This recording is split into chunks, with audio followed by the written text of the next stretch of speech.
नमस्कार, 20 मिनट 20 खबरों में आप सभी दर्शकों का स्वागत है। आपके साथ मैं हूं आसिफ। बुलेटिन में हम आपको प्रदेश से लेकर देश के अलग अलग हिस्सों की खबरें दिखाएंगे, साथ ही आपको यह भी बताएंगे कि दुनिया भर में क्या कुछ चल रहा है। तो चलिए शुरू करते हैं 20 मिनट में 20 खबरों का सिलसिला।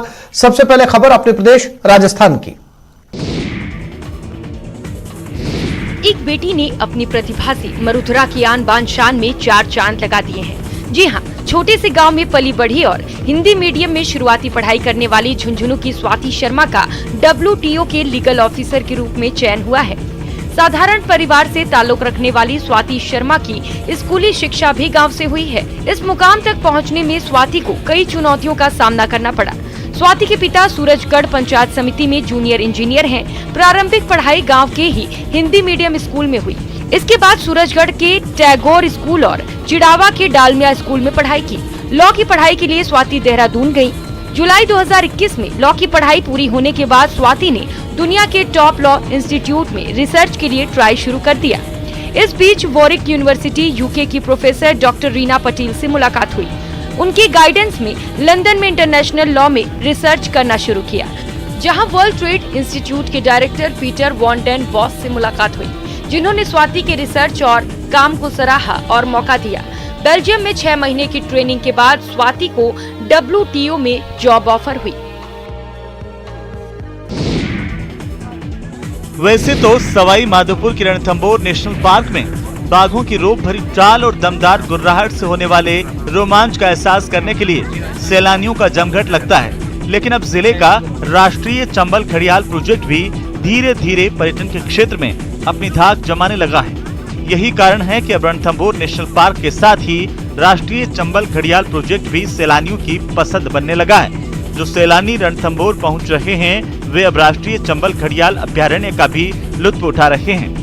चंबल किनारे रेत की टीलों पर धूप सेकते घड़ियाल सैलानियों को खासे भा रहे हैं। साथ ही चंबल नदी में नौकायन पर्यटकों को खासा आकर्षित कर रहा है।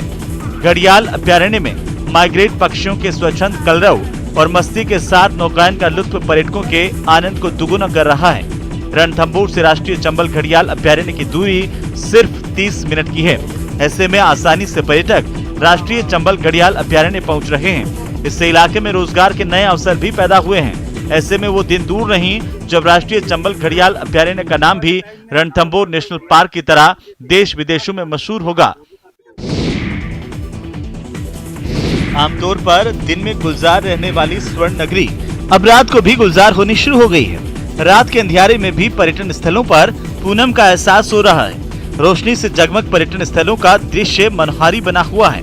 नए साल के स्वागत में आतुर सैलानी स्वर्ण नगरी का रुख कर रहे हैं और इस शहर के खूबसूरत नजारों का लुत्फ उठा रहे हैं। सैलानियों से गुलजार होने के बाद स्वर्ण नगरी और खूबसूरत हो चली है। यहाँ ऐतिहासिक गढ़ीसर सरोवर की छटा तो देखते ही बन रही है। झिलमिल रोशनी से नहाए सरोवर में लोग नाइट बोटिंग का जमकर मजा ले रहे हैं।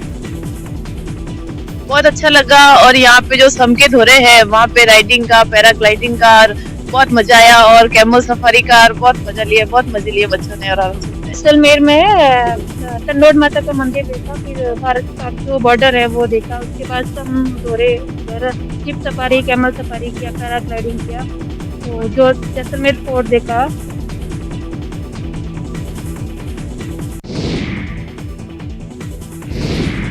बाड़मेर जिले में किराए के बहाने वाहन लूट की घटनाओं को रोकने के लिए जिला पुलिस पूरी तरह एक्शन के मोड में है। पुलिस ने अब एक व्हाट्सएप ग्रुप बनाया है, जिसमें यातायात प्रभारी डिम्पल कंवर समेत पुलिस अधिकारियों के साथ टैक्सी ड्राइवरों को जोड़ा गया है। टैक्सी चालकों को निर्देश दिए गए हैं कि यात्रियों को अपनी टैक्सी में बिठाने से पहले इस ग्रुप में यात्री का आधार कार्ड, मोबाइल नंबर के साथ साथ यात्री को कहाँ जाना है, ये सभी सूचनाएं व्हाट्सएप ग्रुप में शेयर करें, ताकि ऐसी वारदातें रोकी जा सकें। पुलिस की इस पहल से टैक्सी ड्राइवर खासे खुश नजर आ रहे हैं। इस नए ग्रुप में फिलहाल बाड़मेर के यातायात प्रभारी डिम्पल कंवर, साइबर सेल के महिपाल सिंह, SP ऑफिस के एक कांस्टेबल, एक हेड कांस्टेबल के साथ टैक्सी यूनियन के पदाधिकारी और करीब 35 टैक्सी ड्राइवर जुड़े हुए हैं। जो बोलेरो लूटी थी यहाँ से, उसके हिसाब से हमको SP साहब ने बुलाया था और मीटिंग रखी थी और एक व्हाट्सएप ऐप भी बनाया उसमें। एसपी साहब एडिशनल सर के निर्देशानुसार एक टैक्सी यूनियन का वो ग्रुप बनाया और जितने भी टैक्सी चालक हैं उनको उस ग्रुप में ऐड किया गया है। और अब देख लेते हैं कुछ अन्य राज्यों की महत्वपूर्ण खबरें। ओमिक्रॉन के बढ़ते खतरे के बीच इस खतरनाक वायरस से लड़ाई के 3 और नए हथियार मिल गए हैं। जी हां, स्वास्थ्य मंत्रालय ने कोरोना की 2 नई वैक्सीन के साथ साथ एक एंटीवायरल ड्रग्स के इमरजेंसी इस्तेमाल को मंजूरी दे दी है। स्वास्थ्य मंत्रालय ने सीरम इंस्टीट्यूट ऑफ इंडिया को कोवोवैक्स और बायोलॉजिकल ई की कोर्बेवैक्स को मंजूरी दी है।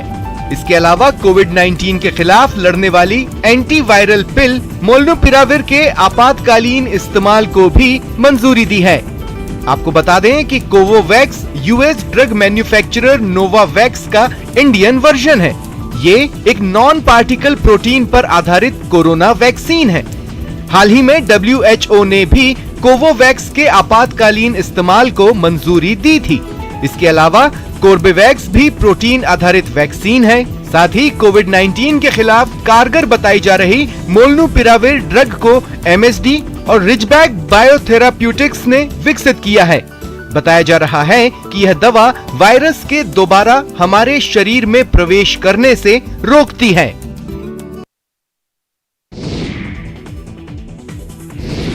महाराष्ट्र सरकार में मंत्री विजय वडेट्टीवार का एक वीडियो वायरल हो गया, जिसमें वे चंद्रपुर के राजपुरा में छत्रपति शिवाजी की मूर्ति का अनावरण करते दिखाई पड़े।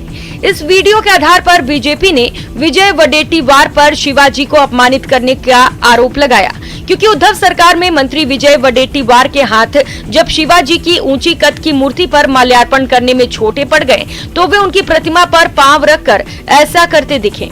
ऐसा करने पर उन्होंने प्रतिमा को माला तो पहना दिया, लेकिन इस पर विवाद शुरू होते देर नहीं लगी। बीजेपी ने इसे शिवाजी महाराज का अपमान बताया और मंत्री के खिलाफ कार्रवाई की मांग की। उनके पुतले के जो पार्क है उसके ऊपर पैर रखने वाले वडेट्टीवार, ये दोनों के ऊपर कार्रवाई होनी चाहिए। महाराष्ट्र के मंत्री का वीडियो वायरल होने के बाद ये मामला तूल पकड़ने लगा है। उत्तर प्रदेश के पीलीभीत में बीजेपी ने महिला मतदाताओं तक अपनी बात पहुंचाने के लिए महिला सम्मेलन किया, जिसमें गिफ्ट के लिए मारपीट की नौबत आ गई। इसका एक वीडियो सोशल मीडिया पर वायरल हो गया। बताया गया कि महिलाओं को जनसभा में शामिल होने पर दीवार घड़ी, कंबल जैसे तोहफे देने का वादा किया गया था और वादे के मुताबिक महिला सम्मेलन के खत्म होने के बाद ट्रैक्टर ट्रॉली लगाकर गिफ्ट बांटे जाने लगे, जिसके लिए वहां भारी भीड़ दिखी। जैसे ही गिफ्ट का एक पैकेट आगे बढ़ाया जाता, महिलाओं का झुंड उस पर झपट पड़ता। इसके बाद एक पैकेट के लिए कई महिलाओं में छीना झपटी शुरू हो जाती। हाथापाई शुरू हुई तो कुछ महिलाएं गिफ्ट के ट्रॉली पर ही चढ़ गई। जिन्हें गिफ्ट नहीं मिला उनमें से कई महिलाएं नाराज दिखी। हालांकि बिसलपुर ब्लॉक के अहाते में हुए इस कार्यक्रम में महिलाओं ने बड़ी संख्या में हिस्सा लिया, लेकिन गिफ्ट की कमी ने घर लौटते वक्त कई महिलाओं के उत्साह पर पानी फेर दिया। उत्तर प्रदेश के कानपुर से एक रोंगटे खड़े कर देने वाला वीडियो सामने आया है। वहां एक शख्स ट्रेन और प्लेटफॉर्म के बीच फिसलकर पटरियों में जा गिरा। बताया गया कि चलती ट्रेन में चढ़ने की कोशिश करते वक्त उसका पैर फिसल गया और वो कुछ दूर तक ट्रेन के साथ घसीटने के बाद प्लेटफॉर्म और ट्रेन के बीच गिर गया। इस हादसे का एक वीडियो भी सामने आया, जिसमें वो आदमी चलती ट्रेन के दरवाजे पर लटका नजर आया। कुछ मीटर आगे जाते ही उसका हाथ छूट गया और वो सीधा पटरियों पर जा गिरा। हादसा देख वहां मौजूद आरपीएफ अधिकारी और कुछ दूसरे लोग तेजी से उधर दौड़ पड़े। शोर मचने पर गार्ड ने भी बिना वक्त गवाए ट्रेन रुकवा दी, जिसके बाद आरपीएफ अधिकारी ने दूसरे यात्रियों की मदद से यात्री को पटरियों से सुरक्षित ऊपर खिंचवा लिया। इस हादसे में उसे मामूली खरोंचे आई हैं और उसकी जान बाल बाल बच गई। लखनऊ से रोंगटे खड़े कर देने वाली तस्वीरें सामने आई हैं। वहां लोगों के लिए दहशत बना एक तेंदुआ पकड़ में आने के बावजूद हाथ से निकल गया। उसे पकड़ने के लिए वन विभाग की टीम कल्याणपुर इलाके में कई घंटों तक जुटी रही। तभी वन विभाग के कर्मचारियों को वो तेंदुआ नजर आ गया, जिसके बाद वे लोग बिना देरी किए जाल लेकर उसे पकड़ने के लिए दौड़ पड़े। जल्द ही उनकी मेहनत रंग लाई और लोगों के लिए दहशत बना वे तेंदुआ जाल में फंस गया। लेकिन इससे पहले कि टीम उस पर अपनी पकड़ बना पाती, वो जाल का एक सिरा पकड़े कर्मचारी पर झपट पड़ा। फिर तो डर के मारे उससे जाल छूट गया और हाथ आया वो तेंदुआ भाग निकला। हालांकि वन विभाग के कर्मचारियों ने उसका पीछा भी किया, लेकिन तब तक वो इन्हें पकड़ने में चकमा देकर फरार हो चुका था। इसके बाद भी उसे पकड़ने का अभियान जारी रहा। खबर है कि उसने भागने की कोशिश में कर्मचारी समेत वहां रहने वाले 2 लोगों को पंजा मारकर घायल कर दिया। तमिलनाडु के कोयम्बटूर से एक डराने वाली तस्वीर सामने आई है। वहां मेट्टुपालयम इलाके में एक ट्रक ने यात्रियों से भरी बस को टक्कर मार दी, जिसका एक सीसीटीवी वीडियो भी सामने आया, जिसमें एक बस और ट्रक एक दूसरे के बगल से गुजरते दिखाई दिए। बस के आगे बढ़ते ही वहां एक दूसरा ट्रक भी नजर आया, जिसने बाईं तरफ मुड़ने की जल्दबाजी में रफ्तार बढ़ाई और सीधे जाकर बस में घुस गया। ये टक्कर इतनी जोरदार थी कि बस वहीं पलट गई। जैसे ही ये हादसा हुआ, वहां मौजूद लोग मदद के लिए दौड़े, जिन्होंने बस का कांच तोड़कर लोगों को बाहर निकाला और अस्पताल में भर्ती कराया। बताया गया कि बस में उस वक्त कई यात्री मौजूद थे, जिन्हें काफी चोट आई। ओमिक्रॉन के बढ़ते मरीजों को देखते हुए मुंबई पुलिस ने सख्ती बढ़ा दी है। इस नए खतरे के साथ नए साल के मौके पर जुटने वाली भीड़ को ध्यान में रखकर कई इलाकों में चेकिंग अभियान शुरू कर दिया गया, जिसके तहत जांच के लिए मुंबई के अलग अलग इलाकों में सड़कों पर बैरिकेड लगाए गए और कोरोना नियमों को न मानने वालों पर कार्रवाई की गई। एक इलाके से सामने आई तस्वीर में दिखा कि बिना मास्क के गाड़ी चला रहे कई लोगों को पुलिस ने पकड़ लिया। इसके साथ ही जिन लोगों ने मास्क सही ढंग से नहीं पहना था, वे भी पुलिस की नजरों से बच नहीं पाए। कुछ जगहों पर लोग इस कार्रवाई के विरोध में पुलिस वालों से बहस करते भी नजर आए। हालांकि पुलिस की सख्ती के आगे उनकी एक न चली। इसी बीच कई बड़े पुलिस अधिकारी इस अभियान की निगरानी करते दिखाई दिए। खबर है कि नए साल के मौके पर 47,000 से ज्यादा जवानों की तैनाती मुंबई की सड़कों पर की जाएगी, ताकि कहीं भीड़ इकट्ठा न हो पाए।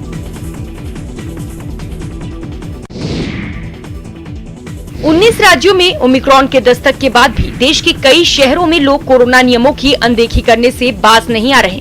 ऐसे हालात तब हैं जब गृह मंत्रालय ने सभी राज्यों को सख्ती बरतने के निर्देश दिए हैं। इसके बावजूद अलग अलग शहरों से हैरान करने वाली तस्वीरें सामने आई। गुजरात के मेहसाणा में बीजेपी नेता अल्पेश ठाकोर ने पदयात्रा निकाली तो सैकड़ों लोगों की भीड़ उसमें जुट गई, जिसमें कोरोना नियमों का मजाक बनता दिखाई दिया। इस भीड़ पर ड्रोन से फूलों की बारिश भी की गई। इस दौरान कई लोग आसपास के मकानों की छतों पर भी दिखाई दिए। इसी तरह की तस्वीरें वडोदरा से भी सामने आई।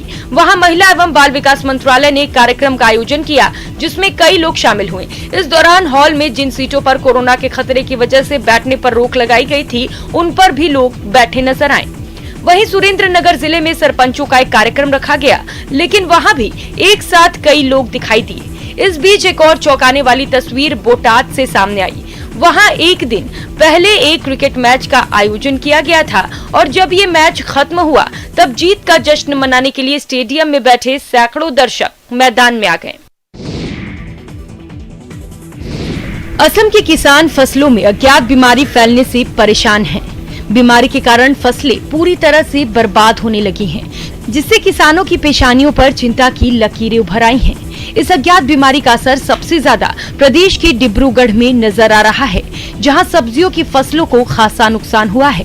बीमारी के कारण टमाटर, फूल गोभी, पत्ता गोभी के साथ साथ आलू की फसलों को काफी नुकसान हुआ है। किसानों का कहना है कि इस बीमारी पर किसी कीटनाशक के छिड़काव का भी कोई असर नहीं दिख रहा, जिसके कारण खेत में लगी सब्जियों में कीड़े लग रहे हैं। पहले से ही बारिश की मार झेल रहे किसानों के लिए ये नई बीमारी परेशानी का बड़ा सबब बन गई है। सब्जियां खराब होने के कारण इनके खरीदार नहीं मिल रहे और मजबूरी में किसानों को औने पौने दाम में बेचने पड़ रहे हैं। कभी कभी तो सब्जियां इतनी खराब निकल रही हैं कि उन्हें फेंकना पड़ रहा है। देश की आबादी का एक बड़ा हिस्सा रोजाना ट्रेन से सफर करता है। यात्रा के दौरान अक्सर लोगों को ट्रेन के शौचालयों में पानी खत्म हो जाने की समस्या से रूबरू होना पड़ता है, लेकिन अब ऐसा नहीं होगा। पानी की किल्लत दूर करने के लिए भारतीय रेलवे ने कई स्टेशनों पर क्विक वाटरिंग सिस्टम की शुरुआत कर दी है। यूपी के मुरादाबाद स्टेशन पर क्विक वाटर सिस्टम का शुभारंभ किया गया। उत्तर रेलवे के जीएम आशुतोष गंगल ने इस क्विक वाटरिंग सिस्टम का उद्घाटन किया। ये सिस्टम सिर्फ 6 मिनट में ही ट्रेन के 24 कोच में पानी भर देगा। पिछले बजट में रेल मंत्रालय ने क्विक वाटरिंग सिस्टम के प्रस्ताव को मंजूरी दी थी। उत्तर रेलवे के लिए करीब 33 करोड़ रुपए का बजट निर्धारित किया गया था। लंबी कवायद के बाद मुरादाबाद में वाटरिंग सिस्टम शुरू हो गया। इस सिस्टम की खासियत यह है कि ऑटोमाइजेशन के जरिए जरूरत के हिसाब से पंप अपना काम करेगा। ट्रेनों में पानी भरने की पुरानी व्यवस्था से काफी समय लगता था, जिससे ट्रेनें प्रभावित होती थीं।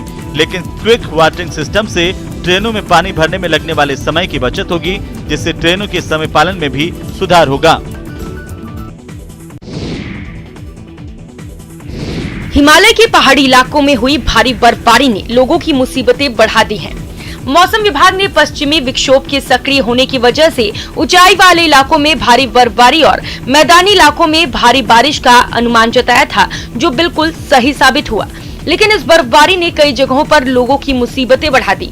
सिक्किम में तो 1000 से ज्यादा सैलानी बीच रास्ते में ही फंस गए।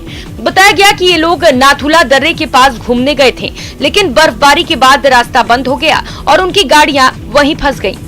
सामने आई एक तस्वीर में एक कार सड़क पर किसी खिलौने की तरह फिसलती नजर आई। खबर है कि इन सभी लोगों के बाद में सेना की मदद से रेस्क्यू किया गया।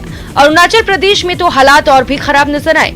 मौसम में हुए बदलाव की वजह से तवांग में पारा -25 डिग्री तक लुढ़क गया। केंद्रीय मंत्री किरण रिजिजू खुद अपने काफिले समेत रास्ते में फंस गए। उन्होंने एक वीडियो भी शेयर किया, जिसमें वे बर्फ में फंसी गाड़ियों में धक्का लगाते नजर आए। चारों ओर बिछी हुई बर्फ की सफेद चादर, देवदार और चीड़ के पेड़ों से गिरते बर्फ के टुकड़े, सच में ये कोई अलग दुनिया है। जिधर नजर दौड़ाइए बस बर्फ ही बर्फ। आखिरकार जिसकी आस लिए सैलानी जम्मू से 108 किलोमीटर पटनी टॉप पहुंचे थे, कुदरत ने उनकी सुन ली। सीजन की पहली बर्फबारी से चारों ओर का नजारा लुभावना हो गया। पटनी टॉप की हसीन वादियां सैलानियों को अलग दुनिया का एहसास करा रही है। मौसम विभाग ने 26 दिसंबर को ही बर्फबारी की संभावना जताई थी, जिसके बाद बड़ी संख्या में सैलानी पटनी टॉप पहुंचना शुरू हो गए थे। इस बर्फबारी ने नए साल के आगाज से पहले कारोबारियों और पर्यटकों के तन मन को मानो तरोताजा कर दिया। इस बर्फबारी का सैलानियों ने भरपूर लुत्फ उठाया। बच्चे, जवान, महिलाएं सब बर्फ के गोलों के साथ खेलते नजर आए। जम्मू से 108 किलोमीटर दूर पटनी टॉप की वादियां अपनी कुदरती खूबसूरती के लिए मशहूर हैं और यही कारण है कि हर साल बड़ी संख्या में सैलानी खूबसूरत ढलानों पर जमी रहने वाली बर्फ की चादरों का दीदार करने अनायास ही खींचे चले आते हैं। बोध गया के भूटान मंदिर में मखौटा नृत्य का आयोजन किया गया। इसे भूटान के बौद्ध लामाओं ने पारंपरिक वाद्य यंत्र के साथ पारंपरिक वेशभूषा में पेश किया। ये मंदिर जानपुर में स्थित है। नृत्य स्थल पर मैदा, घी और मक्खन से बनाए गए तंत्र के देवता महाकाल की आकृति रखी गई थी। विभिन्न पारंपरिक परिधानों में मोनास्ट्री के कई लामा ने अपनी प्रस्तुति दी। यह आध्यात्मिक नृत्य तांत्रिक विधि से बनाए गए मंडाला के समक्ष किया गया।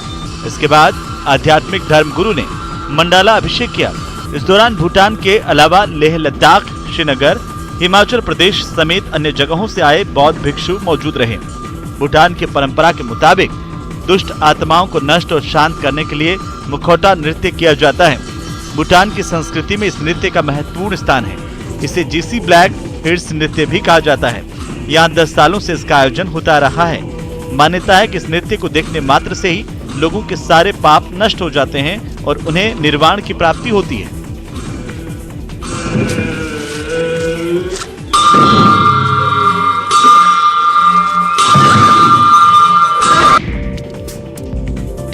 चली चली रे पतंग मेरी चली रे, बादलों के पार होके डोर पे सवार। बड़ी पतंग, छोटी पतंग, रंग बिरंगी पतंग, पूंछ वाली पतंग, तिरंगे वाली पतंग। पतंगों का ये मेला लगा केरल के कोझिकोड में। लेकिन इस मेले में एक पतंग सबसे खास है। जी हाँ, देखिए इस पतंग की 60 फीट की पतंग जब डोर पे सवार होकर बादलों के पार चली तो सबके मुंह से अनायास ही निकल पड़ा, अरे वाह। दरअसल हर साल की तरह इस साल भी केरल के कोझिकोड में 4 दिवसीय बेपूर वाटर फेस्टिवल का आयोजन किया गया है। इस फेस्टिवल के दूसरे दिन पतंगोत्सव का आयोजन किया गया, जिसमें देश के अलग अलग हिस्सों से आए पतंगबाजों ने अपनी कला का प्रदर्शन किया। इस दौरान आसमान रंग बिरंगी पतंगों से भरा नजर आया।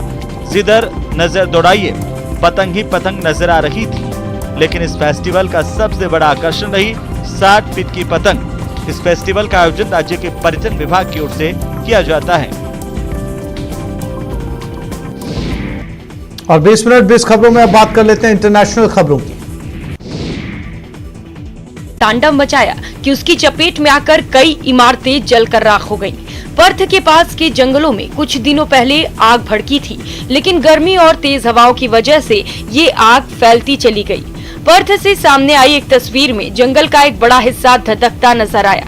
इतना ही नहीं, जंगलों में मौजूद कुछ मकान भी इसकी जद में नजर आए और फिर इसने ऐसा तांडव मचाना शुरू किया कि दमकल विभाग के लोगों को उसे बुझाने में पसीने छूट गए। मकानों से उठती ऊंची ऊंची लपटें इतनी भयानक थी कि उन पर काफी देर तक पानी की बौछार का कोई असर होता नहीं दिखा। सुलगते मकानों और जंगलों से उठते धुएं के गुबार से पूरा इलाका ढक गया। ऐसा लगा जैसे बादलों ने डेरा जमा लिया हो। जबकि एक दूसरी तस्वीर में कई पेड़ आग की लपटों में घिरे नजर आए। इस आग को बुझाने में जमीन और आसमान एक कर दी गई ताकि इसे फैलने से रोका जा सके। आग से रिहायशी इलाकों पर मंडराते खतरे को देखते हुए सैकड़ों दमकल कर्मियों के अलावा हेलीकॉप्टरों और विमानों को आग बुझाने के काम में उतार दिया गया। तो इस बुलेटिन में फिलहाल इतना ही। नमस्कार।